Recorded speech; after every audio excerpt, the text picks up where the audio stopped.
하나님께서 오늘 우리에게 주시는 하나님의 말씀은 빌립보서 2장 5절에서 11절까지 말씀입니다. 제 성경은 신약 성경 320면입니다. 빌립보서 2장 다 찾으시면 제가 5절, 여러분이 6절 교독하시고 마지막 11절은 합독하도록 하겠습니다. 제가 5절 읽겠습니다. 너희 안에 이 마음을 품으라. 곧 그리스도 예수의 마음이니 그는 근본 하나님의 본체시나 하나님과 동등됨을 취할 것으로 여기지 아니하시고 오히려 자기를 비워 종의 형체를 가지사 사람들과 같이 되셨고 사람의 모양으로 나타나사 자기를 낮추시고 죽기까지 복종하셨으니 곧 십자가에 죽으심이라. 이름으로 하나님이 그를 지극히 높여 모든 이름 위에 뛰어난 이름을 주사 하늘에 있는 자들과 땅에 있는 자들과 땅 아래에 있는 자들로 모든 무릎을 예수의 이름에 꿇게 하시고, 함께 읽으시겠습니다.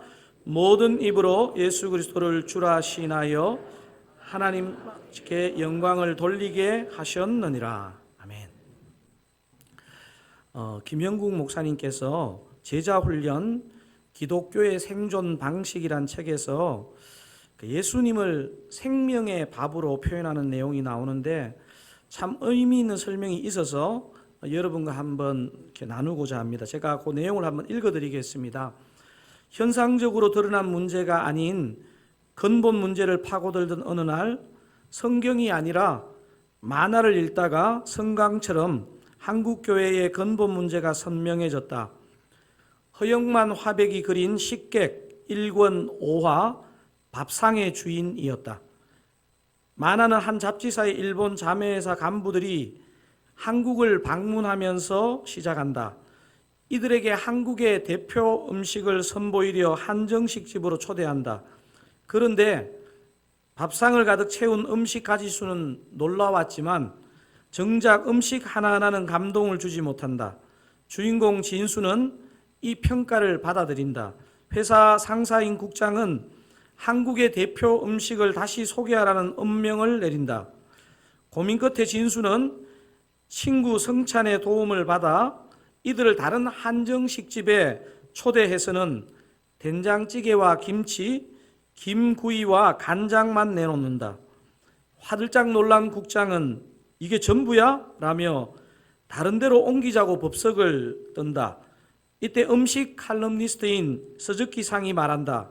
가만, 이 밥 냄새는 어제 한정식의 밥 냄새가 아니야. 세상에 이렇게 맛있는 냄새가 날 수 있나? 잃었던 식욕이 살아나고 있어. 그러자 다들 밥 냄새를 맡고는 밥을 먹기 시작한다. 그러고는 합창하듯 밥상의 주인은 밥이라고 외치며 이야기는 끝난다. 나는 이 만화를 보면서, 여기 나는 김영국 목사님입니다. 요한복음 6장 35절이 떠올랐다. 예수께서 이르시되 나는 생명의 떡이니 내게 오는 자는 결코 줄이지 아니할 터이요 나를 믿는 자는 영원히 목마르지 아니하리라. 예수께서는 자신을 생명의 떡이라고 말씀하신다. 떡이라고 번역한 아르토스는 주식이나 양식을 가리키는 말이다. 주기도문에서 일용할 양식을 달라고 할 때 사용된 바로 그 단어이다. 이 단어를 떡이나 빵으로 번역하면 한국에게는 별식이나 잔치 음식, 가끔 먹어도 되는 간식으로 다가온다. 밥맛이네. 너는 내 밥이야 같이 밥을 다소 천대하는 정서 때문에 예수를 밥이라 번역하는데 다소 부담을 느꼈을지 모른다. 그래서인지 대다수 성경은 아르토스를 빵이나 떡으로 옮긴다. 그러나 이 단어의 정확한 번역은 밥이다. 조금만 더 들어보십시오. 현대 한국인이 밥맛을 잃고 밥 힘으로 살지 못하는 모습과 오늘날 한국 그리스도인의 모습은 많이 닮았다. 밥에서 다른 것들로 밥상의 주인이 바뀌었듯이 그리스도인과 교회의 주인도 예수에서 다른 것들로 대체되었다. 그리스도인도 예수의 풍미를 잃고 예수에게 얻는 힘을 잃었다. 예수를 주로 고백하고 예수를 노래하고 예수의 이름으로 기도하지만 더 이상 예수를 알아가고 흠모하지 않으며 세상에 영향을 끼치지도 못한다. 이런 모습을 보면서 우리가 밥 마시며 밥힘이신 예수를 잃지 않았는지 질문하게 된다. 여기까지입니다. 상당히 공감되지 않습니까? 특별히 마지막에 우리가 밥 마시며 밥힘이신 예수를 잃지 않았는지 질문하게 된다. 사실 이 질문은 저나 여러분이나 신앙생활하는 동안에 늘 던져야 하는 질문일 것 같습니다.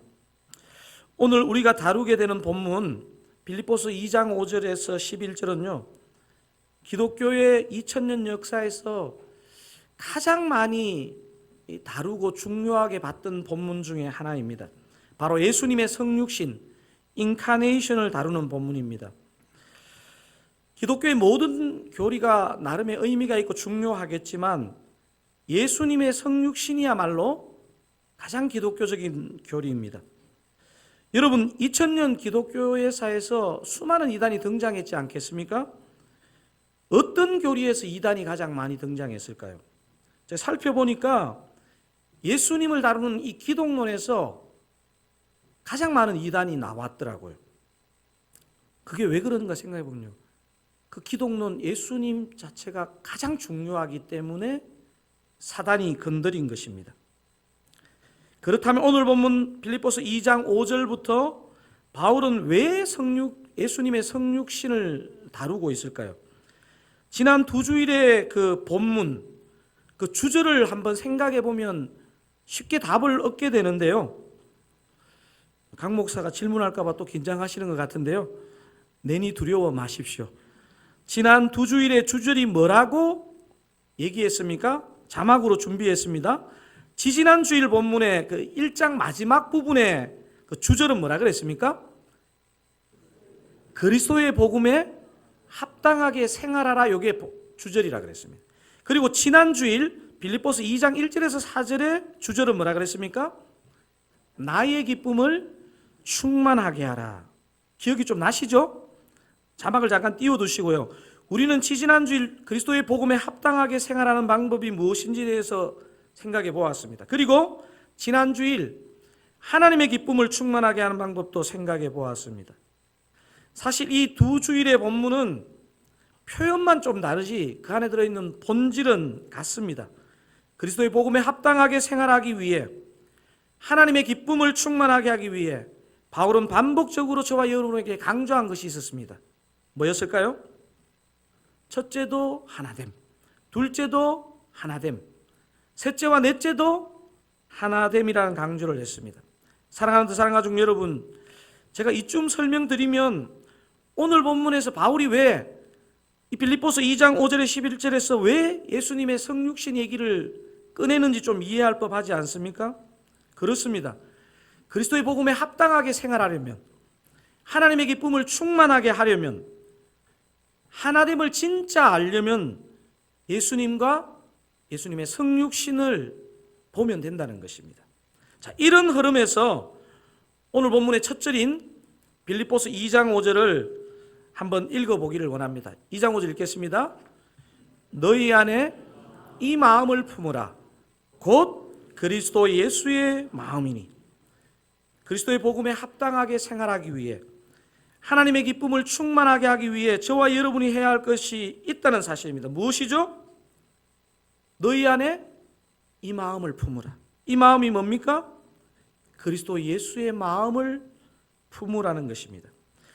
많은 사람들은 5절을 이렇게 해석합니다. 너희는 예수 그리스도를 잘 본받아 그의 마음을 가져야 한다. 이렇게 해석합니다. 사랑하는 사랑가족 여러분, 우리가 정말 우리의 능력으로 그리스도를 본받아 그의 마음을 잘 가질 수 있을까요? 혹시 우리의 능력으로 이 본문을 잘 예수를 본받자 이렇게 받는다면요, 우리는 아직도 우리의 신앙을 잘 모르고 있는 것입니다. 이런 방식으로 접근하면 금방 절망에 이르거나 위선이나 교만에 이르게 됩니다. 사랑하는 사랑가족 여러분, 저와 여러분은 예수님을 본받을 수 있는 그런 수준이 아니라는 데서 항상 출발해야 합니다. 우리는 그분을 본받기 전에 오늘 이 5절에 굉장히 중요한 바울의 의도는요, 그분을 본받기 전에 먼저 그분을 믿어야 한다는 것을 이 본문이 강조하고 있습니다. 믿음이 선행되어야 합니다. 그분을 믿을 때 우리는 조금씩 그분을 본받을 수 있는 힘이 생겨나기 시작합니다. 믿음이 선행되지 않고는 절대로 그분을 본받을 수 없고 닮아갈 수 없음을 이 5절은 말하고 있습니다. 그래서 5절, 너희 안에 이 마음을 품으라. 곧 그리스도 예수의 마음이니가 먼저 전제하는 것이 뭐라고요? 뭡니까? 그분을 믿을 때 우리는 그분을 본받을 수 있고 그분을 따라갈 수 있다는 사실을 5절이 얘기하고 있습니다. 여러분, 5절이 전제하고 있는 게 뭐라고요? 그분을 먼저 믿으라는 것입니다. 믿을 때 이렇게 본받거나 따라가는 것이 가능하다는 것입니다. 오늘 본문은 우리가 믿고 따라가야 할 예수님의 마음을 가르쳐 줍니다. 오늘 본문의 메시지는요, 기독교 2000년 역사에서 이 구절을 가지고 얼마나 많은 주예를 하고 설교를 했는지 모릅니다. 이 안에 막 무궁무진한 의미가 들어있을 것입니다. 근데 저는 여러분과 두 가지 메시지를 살펴보고자 하는데요. 오늘 본문이 주는 첫 번째 메시지는 뭡니까? 낮은 곳을 바라보십시오. 어디를 바라보라고요? 낮은 곳. 오늘 본문을 잘 묵상해 보시면 하늘에 속한 그분이 그의 시선이 하늘에 있지 않고 일관되게 낮은 곳을 향하고 있음을 확인하게 됩니다. 여러분, 6절에서 8절을 통해서 그 부분을 한번 확인해 보기를 원합니다. 6절에서 8절입니다. 그는 근본 하나님의 본체시나 하나님과 동등됨을 취할 것으로 여기지 아니하시고 오히려 자기를 비워 종의 형체를 가지사 사람들과 같이 되셨고 사람의 모양으로 나타나사 자기를 낮추시고 죽기까지 복종하셨으니 곧 십자가에서 죽으심이라. 방금 읽은 세 절 중에서 6절이 뭐라고 말합니까? 그는 근본 하나님의 본체시나 하나님과 동등됨을 취할 것으로 여기지 아니하시고, 원래 하나님이신데 하나님의 권리를 일시적으로 포기하셨다는 말입니다. 왜요? 낮은 곳을 바라보셨기 때문에. 그래서 7절에 오히려 자기를 비워 뭐를 가지사? 종의 형체를 가지사 사람들과 같이 되셨고, 하나님이 사람이 되신 정도까지만 낮은 곳을 바라보신 게 아니고요, 십자가에 죽기까지 가장 비참하고 부끄러운 그 지점까지 낮은 곳을 바라보셨다는 것입니다. 여러분, 낮은 곳을 바라본다는 것은 자신의 권리를 포기하는 것입니다. 낮은 곳을 바라본다는 것은 자신의 자존심을 내려놓는 것입니다. 제가 이 목사님에 관해서 여러분에게 나누었는지 제가 긴가민가한데요, 제가 신학교 다닐 때 매 학기마다 개강수련회가 있습니다. 그래서 6번 동안 하는데 제 마음에 가장 은혜로 남았던 개강수련회가 2번 있는데, 한 번은 옥하는 목사님이 살아계실 때 오신 개강수련회였고요, 그 수련회 못지않게 모든 신학생들, 제 눈에 볼 때 모든 신학생들이 하나님 앞에 거꾸러진 개강수련회가 있었습니다. 이 목사님이 누구일까요? 여러분 표정이, 빨리 이름을 얘기해라. 이찬수 목사님은 아닙니다. 지금도 한국교회에서 큰 영향력을 행사하고 있는 목사님이신데요, 이 강사 목사님의 그 말씀에 왜 신학생들이 다 통곡했느냐 하면요, 사실 저를 포함한 신학생들이요, 말씀을 너무 많이 알기 때문에요, 교만합니다. 사실 어지간한 목사님이 와서 설교를 해도요, 막 이렇게 회개하고 잘 안 하거든요. 근데 이 목사님이 당신의 그 신학교 시절을 얘기하는데 우리 신학생들의 마음이 다 무너졌습니다.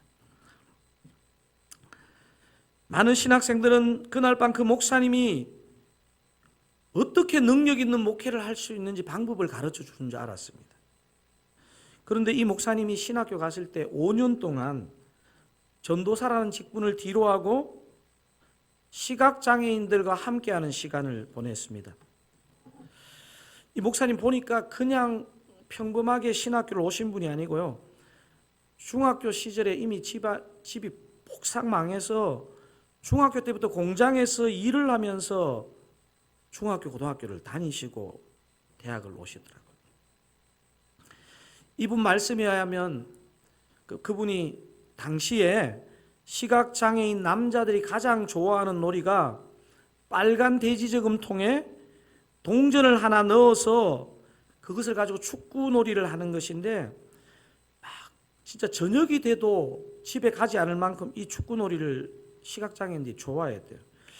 그래서 이 목사님이 사실 다른 친구들은 다 교회에서 전도사 호칭받고 하는데 자기가 마음을 먹었대요. 하나님이 강권적으로 나를 보내시지 않을 때까지는 내가 이 시각장애인들과 함께 시간을 보내겠다 하고 5년이라는 시간을 보낸 것입니다. 사실 제가 신학교를 가보니까요, 사실 주님을 위해 온 거는 맞는데요, 다 큰 교회 가서 폼나는 사역 하고 싶어 하더라고요.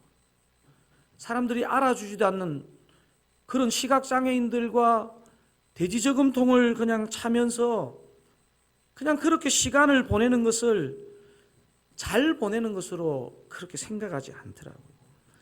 근데 이 목사님이 이 간증을 할 때 저를 포함한 많은 신학생들이 진짜 눈물로 말씀을 받았습니다. 오늘 예배하시는 우리 드사랑 가족들에게도 그날 밤 신학생들에게 임한 그 낮은 곳을 바라볼 때 하나님이 얼마나 부어주시는지를 경험하는 은혜가 임하면 좋겠습니다. 교회 아니든 밖이든 우리 주님을 따라 정말 낮은 곳을 바라보시고 때로는 기꺼이 권리 포기를 하시는 저와 여러분 되시기를 주님의 이름으로 축원드립니다. 오늘 본문이 주는 첫 번째 메시지가 뭐라고요? 낮은 곳을 바라보십시오. 우리 예수님의 성육신과 십자가를 통해서 확인하신 것처럼 낮은 곳을 바라보는 것은요, 그냥 마음 먹는다고 되는 게 아닙니다. 권리 포기가 필요하고요, 자존심을 짓밟는 그런 대가 지불이 필요합니다. 하지만 우리 주님의 성육신과 십자가가 놀라운 것은요, 그게 끝이 아니라는 사실입니다. 오늘 본문이 주는 두 번째 중요한 메시지가 있습니다. 여러분, 두 번째 메시지 뭡니까? 하나님께서 높여주십니다. 누가 높여주신다고요? 하나님께서. 어떻게 예수 그리스도를 높여주셨는지 9절에서 11절을 한번 읽어보도록 하겠습니다. 이름으로 하나님이 그를 지극히 높여 모든 이름 위에 뛰어난 이름을 주사 하늘에 있는 자들과 땅에 있는 자들과 땅 아래에 있는 자들로 모든 무릎을 예수의 이름에 꿇게 하시고 모든 입으로 예수 그리스도를 주라 시인하여 하나님 아버지께 영광을 돌리게 하셨느니라. 여러분, 방금 읽은 그 구절이 뭘 말합니까? 하나님이 그를 지극히 높여 모든 이름 위에 뛰어난 이름을 주사. 교만의 보상이 무엇인지, 겸손의 보상이 무엇인지 성경이 얼마나 이런 구절들로 가득 차 있는지 모릅니다. 여러분, 몇 구절만 한번 확인해 보겠습니다. 베드로전서 5장 5절 한번 읽어볼까요? 하나님이 교만한 자를 대적하시되 겸손한 자들에게는 은혜를 주시느니라. 그 바로 다음 절 5장 6절도 한번 읽어보겠습니다. 그러므로 하나님의 능하신 손 아래에서 겸손하라. 때가 되면 너희를 높이시리라. 여러분, 잠언을 읽어보시면요, 잠언에는요 이 교만과 겸손의 문제를 얼마나 많이 다루는지 모릅니다. 그 중에 하나, 잠언 3장 34절 한번 읽어보겠습니다. 진실로 하나님은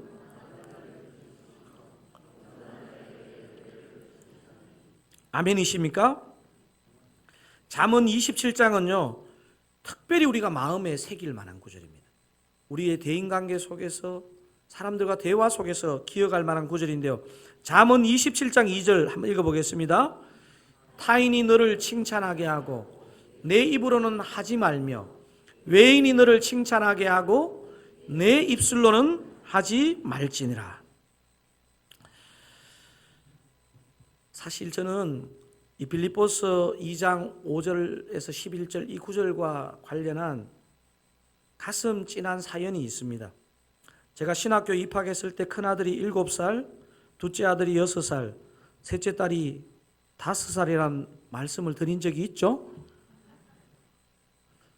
아내에게나 새 아이에게 인간적으로 참 미안한 선택을 했습니다. 신학교 갔을 때 제 형편을 좀 아는 후배가 자신에게 의뢰된 번역책이었는데 제게 형님이 좀 번역하면 좋겠다 이렇게 넘겨주었습니다. 그 책은 R.T. 캔들 목사님이 지으신 Meekness and Majesty라는, 제가 이렇게 보니까 자막으로 이렇게 준비를 했는 것 같아요. 저는 부탁은 안 했는데 온유와 위엄이란 책으로 제가 번역을 했는데요. 바로 이 책이 빌립보서 2장 5절에서 11절을 내용을 이 책 한 권에 R.T. 캔들 목사님이 강해한 책입니다. 당시 반찬값이라도 좀 보태보려고 이 책을 번역하기 시작했는데 바로 그 즈음에 제가 분당 우리 교회 전도사 사역을 시작하면서 번역이 아주 많이 늦어지게 되었습니다. 사실 제가 능력이 출중하지를 못해서 신학대학원 풀타임 공부도 쉽지 않은데 제가 분당 우리 교회 전도사 사역을 하니까 진짜 잠이 부족해가 너무 힘들더라고요. 또 애들이 어리니까 돌아가면서 아프더라고요. 7살, 6살, 5살 이렇게 돌아가면서 아파요. 출판사에서 생각하는 출판 일정이 있어서 제가 더 미룰 수가 없어서 분당 우리 교회 전도사라고 하는 게 너무 창피해가지고 내가 빨리 번역을 해야 되겠다 생각하고 사실 진짜 여러 날을 잠을 자지 못하고 번역을 하던 어느 날이었는데요. 이 책의 후반부에서 제가 참 마음이 확 무너졌습니다. 제가 온유와 위엄 이 책을 번역하면서 제일 힘들었던 단어가 하나 있었는데 무슨 단어였냐면 vindicate라는 단어, vindication이라는 단어였는데 이 단어는 보통 영어 사전을 찾아보면 일반적으로 판사가 피고의 억울함을 풀어주다는 뜻이 있습니다. vindicate, vindication. 근데 이게 성경이나 이 신학에서 이 단어가 굉장히 많이 사용돼요. 그래서 성경이나 신학책에는 보면 신원하여 주다. 또 이게 조금 색깔을 달리하면 의롭게 여기시다 이렇게 번역이 됩니다. 근데 이 책이 이 R.T. 캔들 목사님이요, 책 처음부터 거의 끝에까지 계속 이 vindicate라는 단어를 사용하시는데 저도 번역하면서 이 단어가 너무 많이 나와가지고 앞에는 이렇게 번역했다가 중간에 이렇게 번역했다 나중에 제가 정신이 하나도 없더라고요. 바쁘게 사역하다가 이걸 딱 앉아가지고 계속 번역만 해야 되는데 사역하다가 애들 빼고 병원 갔다 이러니까 번역할 때마다 vindicate를 다르게 해서 그래요. 제가 나중에 그래서 안 되겠다 싶어가 다시 책 앞으로 돌아가가지고 각주를 달아가지고 이 vindicate 단어 밑에다가 이 단어가 이런 여러 가지 뜻으로 쓰일 수 있는데 앞으로 신원하여 주다로 통일하여서 번역하겠습니다. 이래가지고 제가 각주를 달았습니다.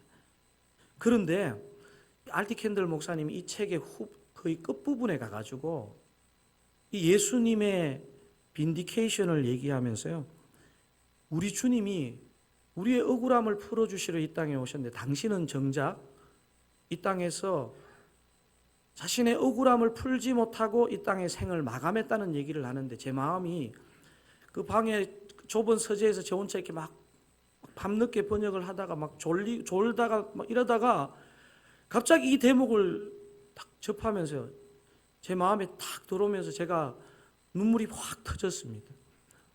내가 믿고 있는 구주가 나의 억울함과 고통을 해결해 주시려고 오신 구주가 정작 이 땅에서 당신의 억울함을 풀지 못하시고 하나님의 신원을 받지 못하시고 돌아가셨다는 그 대목에 제 마음이 무너졌습니다.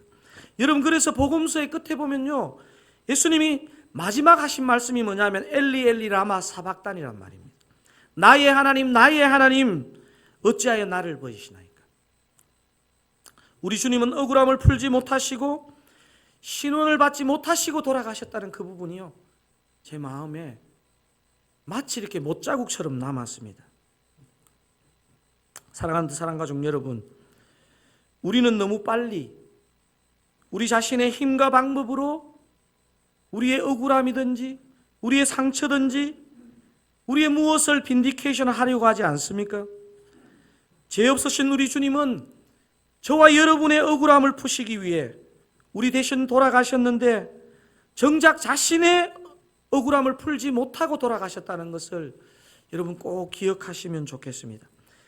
그래서 오늘 본문에서 하나님께서 이 예수를 높여주신 것입니다. 여러분 9절에서 11절을 다시 한번 이런 맥락을 생각하시면서 한번 읽어보시면 좋겠습니다. 이름으로 하나님이 그를 지극히 높여 모든 이름 위에 뛰어난 이름을 주사 하늘에 있는 자들과 땅에 있는 자들과 땅 아래에 있는 자들로 모든 무릎을 예수의 이름에 꿇게 하시고 모든 입으로 예수 그리스도를 주라 시인하여 하나님 아버지께 영광을 돌리게 하셨느니라. 사랑하는 사랑가족 여러분, 우리가 낮은 곳을 바라보면 주님은 우리를 높여주실 줄로 믿습니다. 우리가 우리 스스로 억울함을 풀지 않으면 주님이 우리의 억울함을 풀어주십니다. 사랑하는 사랑가족 여러분, 오늘 우리는 어떤 마음을 가져야 할까요? 어떤 목사님이 그런 말씀을 제게 하시더라고요. 십자가는 등에 지고 갈 수 있는 게 아니고 십자가는 가슴에 품고 가는 것이다, 이런 말씀을 하시더라고요. 사랑하는 사랑가족 여러분, 낮은 곳을 바라보시며 우리 주님께서 반드시 높여주실 것을 믿고 십자가를 등에 지고 가는 것이 아니라 가슴에 잘 품고 가시는 저와 여러분 다 되시기를 우리 주님의 이름으로 축원드립니다. 찬양 하나 하기를 원하는데요, 예수 닮기를이라는 찬양입니다. 제가 1절 가사 앞부분만 한번 불러드리겠습니다. 내 삶의 소망, 내가 바라는 한 분, 예수 닮기를 내가 원하네. 한없는 사랑, 풍성한 긍휼, 예수 닮기를 내가 원하네. 저는 여러분 이 찬양하면서도 여러분이 이 영적인 논리를 꼭 생각했으면 좋겠습니다. 여러분 우리의 힘으로 우리가 예수를 닮을 수 있는 그런 수준이 아닙니다. 진짜 예수를 믿을 때, 온전하게 예수를 믿을 때 그분을 닮아갈 줄로 믿습니다. 우리 오늘 이 찬양으로 우리 말씀에 대한 은혜를 고백하기를 원합니다.